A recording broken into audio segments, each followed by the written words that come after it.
اللہ تبارک و تعالیٰ کی حمد اور اس کے پیارے حبیب علیہ تحیت و ثنا پر درود و سلام کا نذرانہ پیش کرنے کے بعد معززین سامعین حضرات، عزیز محترم فاضل نوجوان ڈاکٹر محمد شعبان حقانی آوان بڑی روانگی کے ساتھ، بڑے ترنم کے ساتھ، خوبصورت انداز میں 11ویں شریف کے حوالے سے حضرت غوث اعظم رضی اللہ تعالیٰ عنہ کی تعلیمات کے حوالے سے، ان کی سیرت کے حوالے سے گفتگو کر رہے تھے۔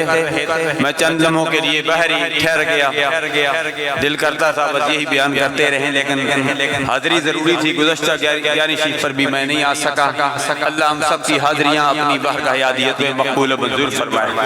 کچھ اب موقع پر موجود ہیں اور کچھ موقع پر موجود نہیں ہیں۔ شہر خاموشی میں پہنچ چکے ہیں ٹھیکیدار محمد دین مرحوم، اسی طرح حاجی کامل دین مرحوم، اور جملہ اس محلے کے جو مسجد بلال کے ساتھ منسلک تھے، چاہے وہ ماؤں کی صورت میں ہیں، بہنوں کی صورت میں ہوں، اور اپنے عزیز و اقارب کی صورت میں ہوں، شہر خاموشی میں پہنچ چکے ہیں عزیزم محمد بشیر عبد الوحید اور حاجی محمد جاوید صاحب کے والد گرامی حاجی غلام محمد صاحب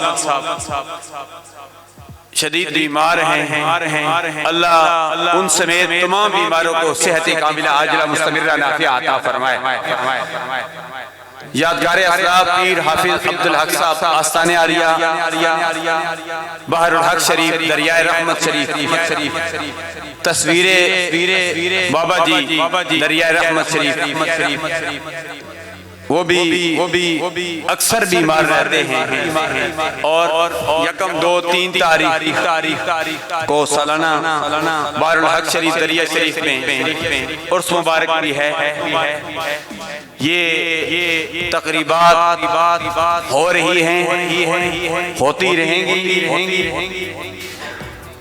تا صبح قیامت تک۔ ان تقریبات میں ذکر خدا اور ذکر مصطفیٰ ہوتا